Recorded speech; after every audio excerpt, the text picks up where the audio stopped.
Our guest tonight is High Performance Manager of the Melbourne Football Club. Prior to taking the role, he was Head of Strength and Conditioning for the club under Darren Burgess. Before joining the Demons, he held a number of roles at the Brisbane Lions, including as an osteopath and performance coach. As High Performance Manager of the Demons, he oversees the team's sports science and sports medicine services, ensuring that our players are in peak physical condition every time they take the field. Welcome to the Demonland podcast, Selwyn Griffith. Thank you very much for having me. Selwyn, as mentioned in the intro, your background is as an osteopath. How have you utilised those skills in your current role? Yeah, I think the background of the medical knowledge has been a really sound foundation for my current role, but also previously working in that return to play space. And so it just allows for a really collaborative approach with not only our performance team, but with our medical team to ensure that we're looking at every possible opportunity to take our group forward from a performance element, while understanding that we're in a sport that's high risk, it's combative, it's high intensity, and the training philosophy that we have at the Melbourne Demons is a high intensity, high volume training program as well. So having that understanding allows us to have really collaborative discussions with our medical team around how we're best mitigating against those injuries, but then also with our performance team around how we are building a holistic program to maintain resilience and robustness. So I'd like to get a bit of behind the scenes perspective of the inner workings of a part of a footy club that us as supporters, we really don't get to see. And that's sort of like how the medical and high performance department, how they work together. Can you give us a little bit of an insight into the managing of, say, an injury? For example, just a grade 1 or 2 hamstring strain, and granted injuries and treatments will differ from injury to injury and player to player. What's the process from the sustaining of the injury, a hammy in this case, to identifying the issue, the rehab program, through to rejoining full training? Can you take us through that process from beginning to end? Who looks after them at each stage? What type of program are they on away from the club? Who oversees them in rehab? And how closely are all the medical staff working to get, the goal or the outcome of them getting back onto the field as quick as possible? Yeah, sure. So obviously, if an injury is sustained, the primary assessment is from our head physiotherapist, Daniel James, and then depending on which doctor we have there at the time, either Jacob Houston or Laura Lowen, they'll be part of that assessment process. And so our first point of call is just the clinical examination. How do they present? What was the mechanism? Obviously every athlete and every injury is different, as you alluded to, and also the mechanism in how the injury occurred. Did it occur during a high-speed running effort? Did it occur as a gradual onset? Was it a sudden onset? What's that athlete's previous experience of injury and or pain, their injury history? And that all then really comes into the initial management of that. So if their clinical presentation is something that is on the milder end, they've got good strength, they've got good range of motion, if we're talking about a muscle injury, as you said, then we definitely are looking at that and assessing the athlete based on their previous history as is this something that we require further imaging of to give us a better indication of what the pathology is and what we could possibly be dealing with from a timeframe perspective. Or if a lot of those things are really good, so for example, let's say their strength is good, they've lost a little bit of range of motion, they have some awareness, but more they're quite comfortable from a movement perspective, then we may not image and we progress them functionally. And that's probably a big element of our program is the philosophy around how we manage the initial injury, and then through the next phases is a lot based on their clinical presentation, their functional capacity, and then setting some really clear objective and subjective markers based off what the research and literature tells us, but then also some of our experience. And we're really fortunate to have some great practitioners in regards to their experience with dealing with a vast majority of injuries. If then we determine that the athlete does need to be modified out of training and they're technically in our reconditioning team, then that's when Jack McLean and Kathleen Fajagan would start to take over their management. And a big philosophy within that component is how can we keep them integrated with the main group while respecting there may be certain elements that they can't complete. Let's, for example, use that hamstring injury. If they're unable to run to high speed yet because they haven't earned the right to do that, can we still get them involved in some handball games and some group warm-up based stuff that may put them at a low risk of possibly re-injuring or re-aggravating that pathology, but keeping them engaged with the group, and we'll keep them integrated in the normal training schedule as well. So attending team meetings, if they've got line meetings, it's really important that, one, from an engagement piece, two, from a motivation piece, but three, the other thing, if we've got new players or new roles and team structure, we need to make sure that if they're only out for a short amount of time or a long amount of time, they're able to integrate seamlessly. And that's been a really big focus for us within our reconditioning and return to play, is that no matter if they're out for 1 to 2 weeks or they're out for 6 to 8 weeks, they're AFL ready once they come back. And I think from the last couple of years, we've been able to show that we've got real confidence in our ability to return players at a high level from a conditioning perspective, but also from a skill perspective to allow them to integrate back into AFL standard after missing either short or long periods. I was gonna ask you this a bit later on, but you sort of touched on a bit there.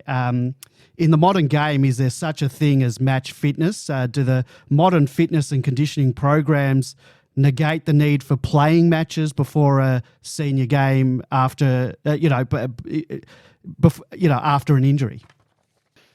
Yeah, well, you basically, once again, the amount of time that they miss will dictate a little bit of how much training load and training consistency they miss, because one thing that we know that's really important to mitigate a re-injury or a subsequent injury, let's say someone's done a hamstring and then they come back and they do a calf, is actually training consistency.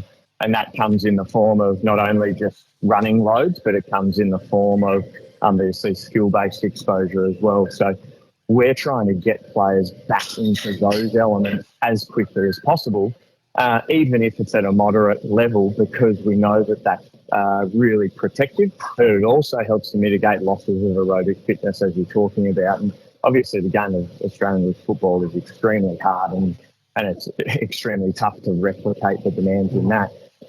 But technology allows us to work back from what the demands of the game are required for different individuals. So that would be in regards to high intensity efforts and in regards to accelerations, decelerations and total volume, time on legs.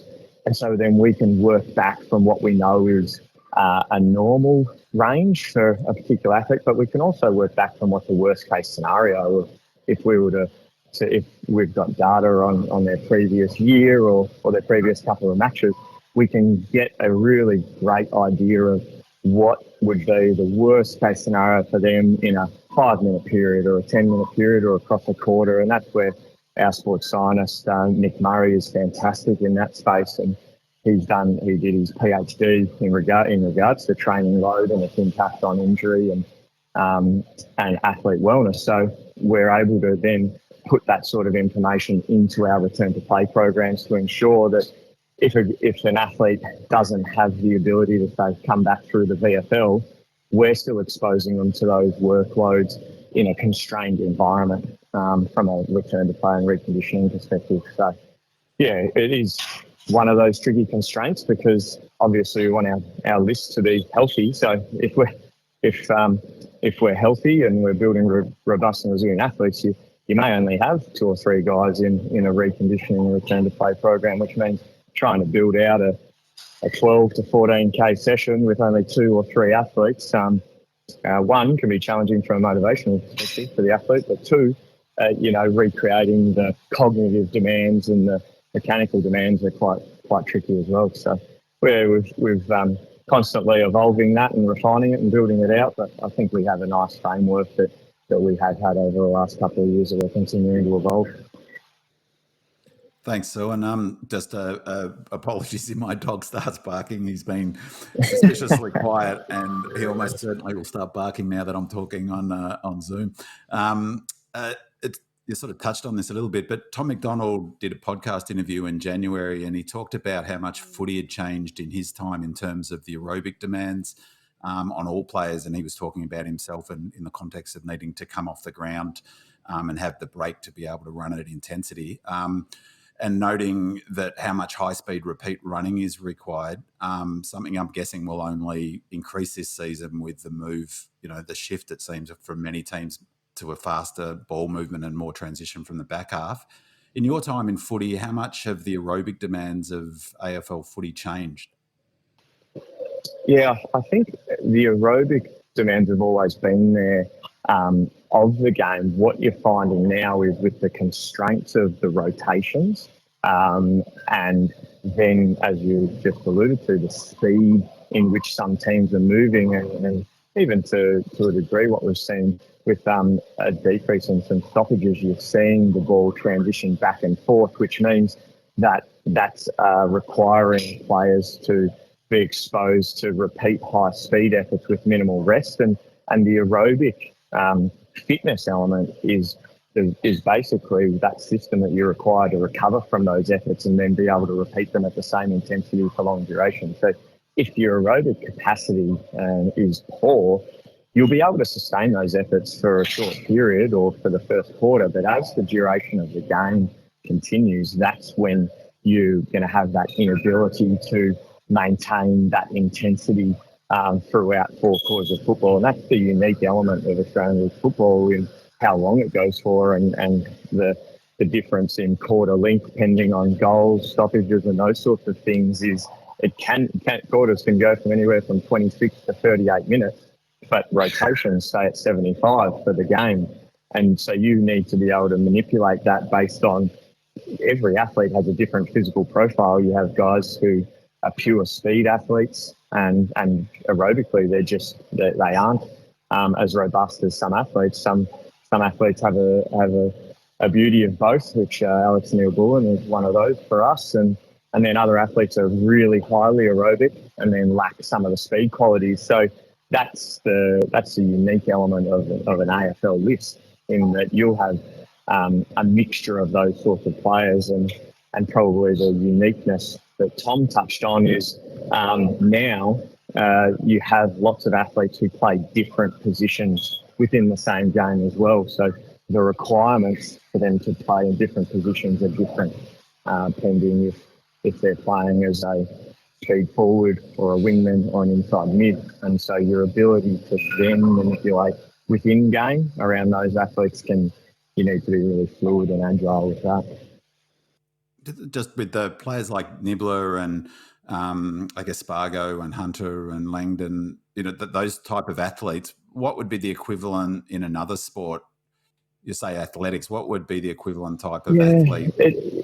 We have probably similar profiles to 800-metre athletes. So if you look at the speed profiles, the maximal velocities that our AFL athletes can run, and then the aerobic demand, is probably similar to an 800-metre athlete. Probably the one difference is obviously the contact element and the muscle mass that a lot of our guys retain in order to play the game that we play. So that's one of the constrictors in probably allowing them to reach the elite levels of aerobic fitness that you see in 800-metre athletes. But when you look at the profiles, definitely a lot of similarities to those sorts of athletes. I went to the practice game at St Kilda, and up close on the interchange bench, it was remarkable how little fat the players, particularly those sorts of running players, carrying, and that they do look like 800-metre runners to the eye. So, in terms of the need to have a premiership contending team, so like a team with a genuine, internally they think they're a genuine shot at winning the flag. In terms of having such a team in optimal shape fitness-wise come grand final time, what does the training program look like over, say, the January to end of December, so like a 12-month period? Yeah, well, obviously our pre-season period is a big component for us to build our aerobic foundation and our consistency of high speed and high tolerance. Now, the difference between pre-season and then once we transition into February, March, is they're not having to recover from the contact elements of the game and the unpredictable. Like, we're still obviously doing some forms of match simulation and contest in training, but the transition from that into in-season, you're pretty much getting 70% of your overall load in-season from the game, and then the rest of that is made up of your training in the week. The one constraint that is tricky since COVID is our game turnarounds, and this year it's better because we get the first 15 rounds really clearly identified, and so you're able to look at when we have our shorter turnarounds and longer turnarounds. But the last couple of years where the AFL has held off the schedule, you are really you struggle to plan forward what the ideal training structure is, because you do need to respect the accumulation of fatigue based on turnarounds, travel, these sorts of things, to highlight the fact that after Sunday's game, we go into a 7-day turnaround, we travel to Perth, and we are on a 6-day turnaround into Gather Round in Adelaide with a back-to-back travel. So those sorts of things constrain how much training you can do, and those are the main manipulations that happen between now and September. You have to look at certain times where you can increase some of that training stimulus, because obviously with such a long season, as I mentioned before, your aerobic fitness being such an important element, the game doesn't actually train your aerobic fitness system because it is so variable for different individuals. So you need to look for periods within the season that you can get some pure aerobic conditioning into the group to maintain, or just even to try to still elevate that capacity for some individuals throughout a season. And that's the unique balance within a year when you only have one mid-year buy and one end of season buy if you're coming into September. So yeah, it definitely probably one element is looking at how we're rotating players both in game and then throughout the season. Being cognizant of our playing list and how we can continue to manage their fitness and fatigue across the year. And with the addition of an extra season, an extra game, that's something that we've definitely discussed internally. But with only being 2 rounds down, you're having those conversations about just being mindful of it. But obviously, only 2 rounds in, we haven't accumulated a huge amount of fatigue just yet. It's more as we progress through the season. That sort of actually leads perfectly into the next question. Just from watching the footage, the training footage and reading the reports, the training reports, and what the players talk about, that January and February is a really a heavy loading phase for the players that, as you said, sets them up 70% of their load for the year. Does the team do another loading phase during the season? And if so, when and how long is that block of training? Yeah, we're looking at that at the moment, and that's where the mid-year period and the bye, you look for those periods, or you look in and around periods where you have 9 or 10 day breaks. But once again, that's all dictated to you by what you've done in the preceding 2 weeks, because, as I mentioned before, you need training consistency. So if we've gone off the back of, for example, a 6 and a 5 day turnaround, you can guarantee that in those 2 weeks we've had a reduction in training volume because we just haven't been able to train too much. So then if we add a substantial amount of volume the following week, that may have some benefit on a fitness element, but does it also possibly put an injury risk element within that because of the lack of consistency? And that's the battle this year. Unfortunately, we don't really get a true buy. If you guys have looked at the schedule, we pretty much get 3, 9 or 10 day turnarounds. So we play 4 games in 5 weeks in that mid-year period. So that's where we're currently planning around where we can get an increased exposure in some of our aerobic capacity development. but also respecting that throughout that period between, rounds 12 and 15 or 16, that's probably a period where the boys are also feeling physically and mentally fatigued. So we've also got to understand that the game can be quite hard, both mentally and physically, and so there's a balance of offering the playing group some recovery from that perspective as well, and that's that balance of finding the balance of pushing hard enough to continue to develop their capacity while respecting that there may be a period that we need to also step it back. Selwyn, you don't need to get into too many specifics, especially if there's an IP component, but can you run us through what a typical week's worth of load looks like in the pre-season in terms of kilometres run, and then perhaps explain to our audience the science behind why, after playing the practice match where we played 4 25-minute quarters, we then proceeded to go across the road and run in 30+ degree heat for 30 minutes? Yeah, well, I can touch on the 𝗟𝗶𝘀𝗁 game. Yeah, we had kept that week similar to a pre-season structure, and because pre-season is shorter than what it has previously been, and we know that consistency of exposure to high intensity and high volume can be really beneficial for developing aerobic capacity, but also developing robustness and resilience. We saw that as a really important time for us to continue to build that, knowing that then over the next month that was going to gradually reduce as we came into the season. And so the 𝗟𝗶𝘀𝗁 game offered us an opportunity, because also the game was constrained, so it was only 25 minutes. So naturally we knew that our guys wouldn't get a normal AFL game exposure. And so we had guys that were only really 60 to 70% of what they would typically get out of the game. And so that built the foundation of where we wanted to build them to for the end of that, so that we could take that into the in-season period and prepare them, because the last thing we want is to under-prepare them and then going into round one and seeing lots of guys cramp because you've had this reduction in training intensity and training volume from the previous couple of weeks. So that was a little bit of the reasoning behind that, and it did give us a really good transition into our in-season model. As we transition into an in-season model, it was a 7-day break.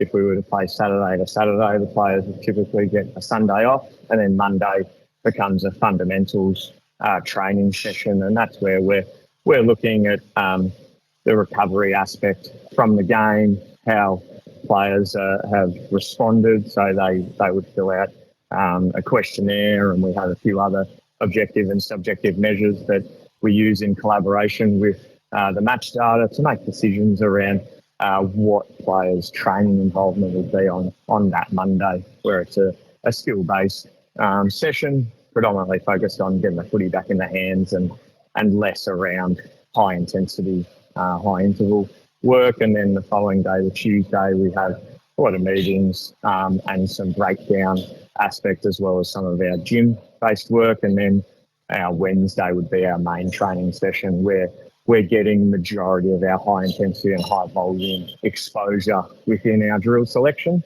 as well as having some specific conditioning elements or speed exposure elements to certain players, depending on what they got out of the game.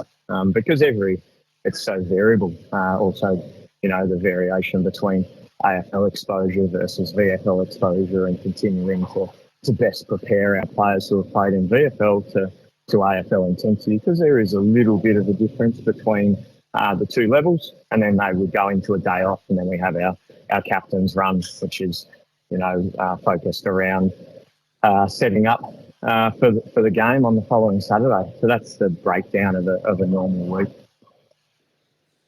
Thanks, Selwyn. Personally, I'm increasingly of the view that in AFL footy now, talent, and development and the list, and where the list is at demographically and all of those things, and luck with injury, that fitness level is now one of the top 3 determinants of a team's ability to go all the way and win a flag. Do you think that's a reasonable assessment? I think talent is probably number one.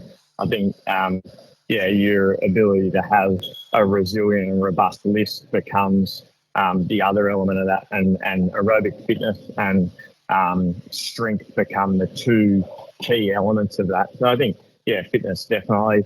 It probably also relies pretty heavily on what your game plan is and your game structure.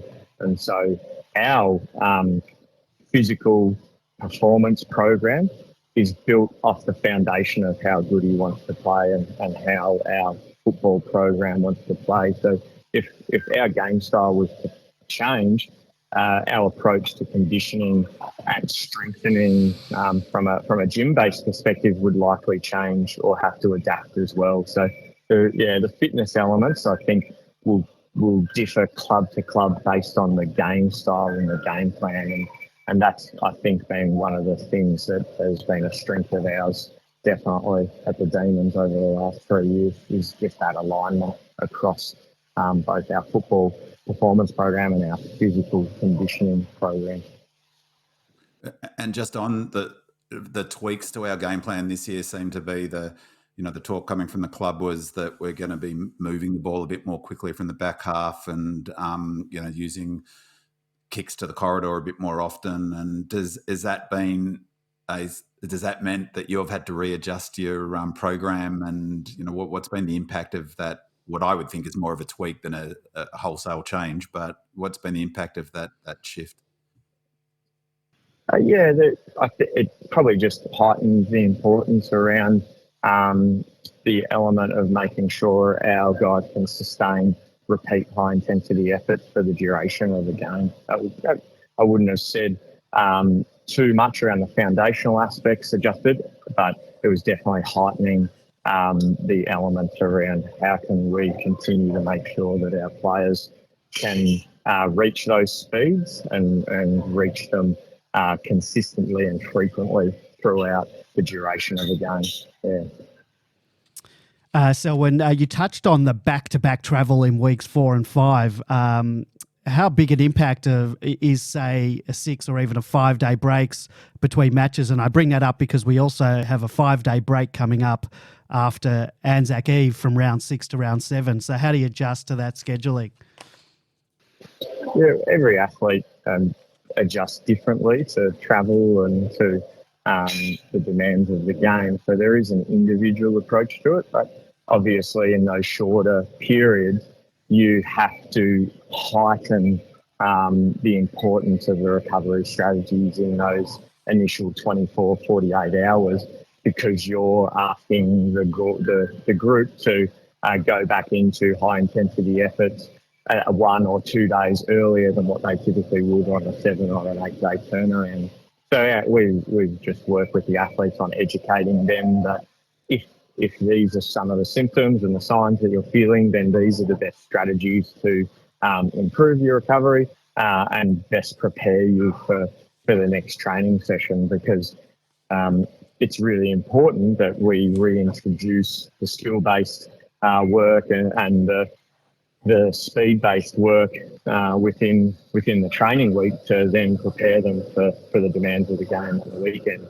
Obviously, on a 5-day turnaround, that's kind of your biggest constraint, is you are having to just reduce volume and intensity game to game and almost just need to respect the fact that the game is really hard and they've got substantially less time to recover from it. So if you go adding load upon an already fatigued athlete, that's where you can either increase their risk of injury or just under-prepare them for the next game. So that's a real balance. And we just take that on an individualised approach while having some group-based protocols as well that we know, sleep, nutrition and hydration are foundational elements of recovery that everybody needs. And then the other aspects of that can be somewhat individualised depending on what an athlete feels best helps them, whether that be ice baths or saunas or compression, massage, breath work and mindfulness meditation and those sorts of things. They're all strategies that different individuals may use to help facilitate their recovery. Well, that sort of leads into our next couple of questions, and that's all. And we've only got a couple more to go, and we thank you for your time. I'd like to get your thoughts on nutrition. There have been a number of different diets with players over the years. How does it affect someone like Big Benny Brown, who's a celiac, is a vegan, eats gluten-free, and that's him on one end of the scale, and then there's T-Mac, who eats a whole beast every week at the other end? How closely are you monitoring the diets as part of the player's performance on the track?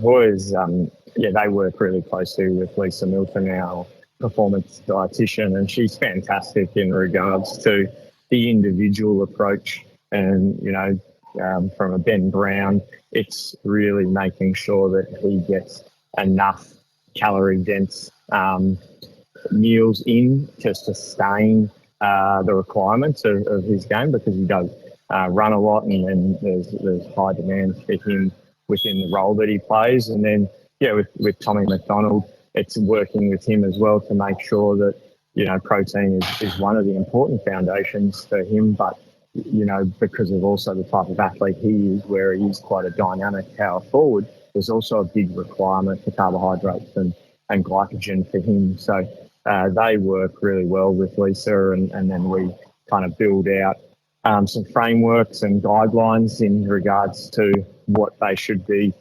fueling leading into main training sessions or games, but then also on the days where we're not doing much, offering them a little bit of freedom in regards to how they manipulate their diet to accommodate those days, because there is the ability to manipulate throughout the week, because your demands adjust across the week, where we can have low volume and low requirement days versus some high requirement days in regards to our main training. And then, it's also working on the individual needs of, do they need to add muscle mass? Do they need to adjust their body composition? And what does that look like from a structure throughout the day, or around their main training sessions, whether that be gym-based or field-based.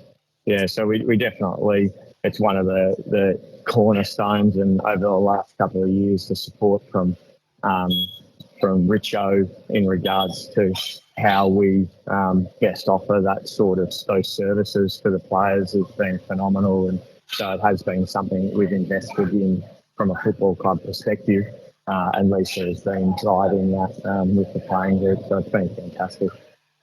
In terms of mental aspects of the game, you're obviously working with players that might need help with aspects of the game from a psychological perspective, whether, as you mentioned, it's about players might be having trouble sleeping, which can affect them on match day, or perhaps something like, for want of a more PC term, someone who's got maybe the yips in front of goal. So how does that all work with sort of helping players from a psychological point of view?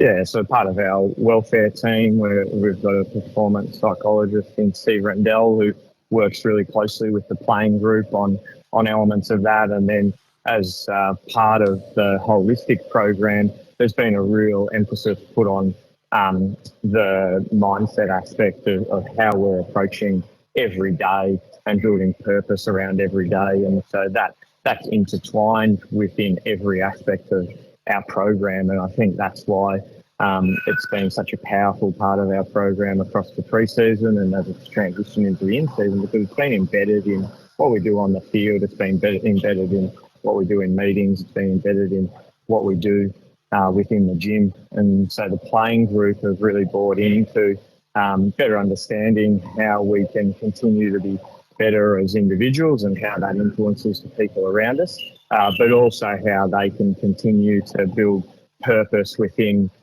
their individual program and own the development of their individual program, because we also know that it is very much individualised in regards to that sort of approach. And so for some people, something like visual imagery may be quite beneficial when you're talking about the goal kicking aspect, but for other people, it may be as simple as some breath work or some grounding. And so that's where Steve and the coaches really come together to build that out with the athlete and have them really involved in that aspect of their program development. And then it's just something about consistency. It's about building a habit with it. And and we know that can take 20, at least 28 days to build that habit and build that routine, and it doesn't always give you positive outcomes, but it's about being process driven in regards to each of those aspects. And if we can come back to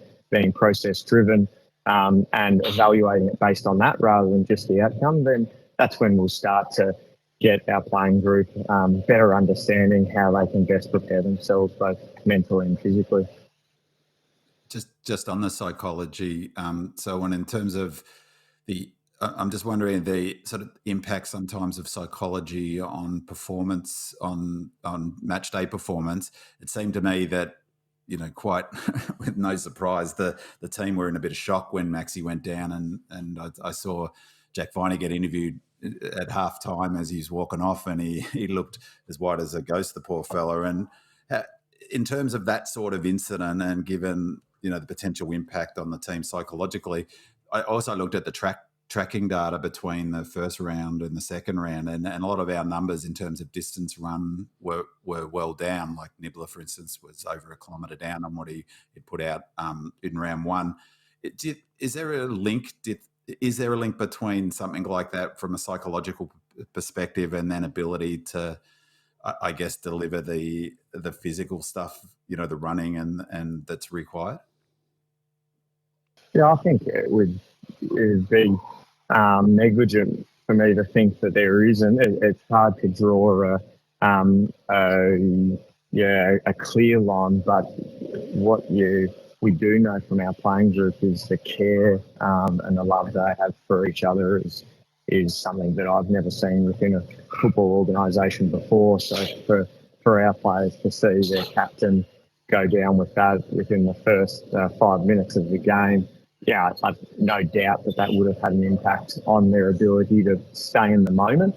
Whether that then has an impact on the physiological outputs, I think for some individuals that's probably true or possibly true, but also in regards to how dominant Brisbane were in that first half, that constrains what some of our players are able to do as well. So there was probably a bit of a double-edged sword there, but then also how it impacts you structurally in regards to the requirements that Brodie had put on him, which he hadn't really had to deal with over his prior 3 games. So that was something unique for him to deal with, and then what that changes structurally, which can have unfortunately a negative impact on possibly how our players can run from that perspective. So I think definitely whenever you have something like that, especially to someone like Max, and a bit of the uncertainty around what the diagnosis was going to be, the players are going to be affected by that, and that is a great opportunity for us to learn from that and to grow, because unfortunately injuries will continue to occur across the season, and there's a big element of luck associated to that, and so we're not going to be immune to another injury in game. And if our players can reset a little bit quicker and be able to ensure that we're performing our role, then hopefully, we're able to deal with those instances and not have it impact on our physiological outputs or our ability to perform our role. While we're talking about Big Maxi, are you able to give us a bit of an update on how he is and what the time frame is likely to be? Back in 2 weeks.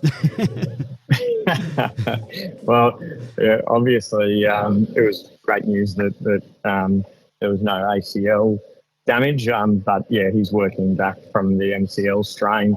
He's progressed really well in these initial couple of days, but we still have to respect the pathology and the healing time with that. So he's got a few markers that he's got to tick off towards the end of this week to earn the right to get back to running, and then from there it'll be that progression through agility and his ruck-specific skills to earn the right to get back. So we're hoping that he's back around the 4 to 6 week mark, but this next probably 2 to 3 weeks will give us real clarity on what that looks like for him. And the one thing we know about Max is he loves to work and he pushes himself hard, and that's been a foundation for him probably for the majority of his career. And so I'm really confident that we can get Max in peak physical shape to continue to dominate for the rest of the season. So that's where we're looking at this next 4 weeks of how we can continue to set him up for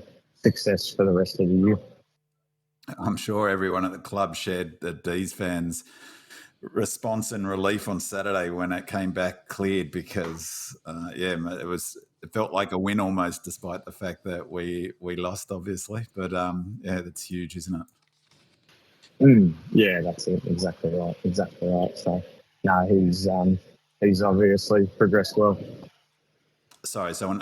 Last one from me. I'm just sort of reflecting on your role, and I guess in many ways it's like the sort of peak of in performance management at AFL level. Like to be in your role at AFL, but it must be a tough gig in some ways. It feels to me it's a bit like the umpires. When things are going well or really well, no one gives you any attention or focus, and no one says we're going well because how well the high performance team is going. But if there are any issues, 1 or 2 soft tissue injuries, we struggle a bit in games, people are pretty quick to point fingers these days at the high performance team. How do you go with that aspect of the job?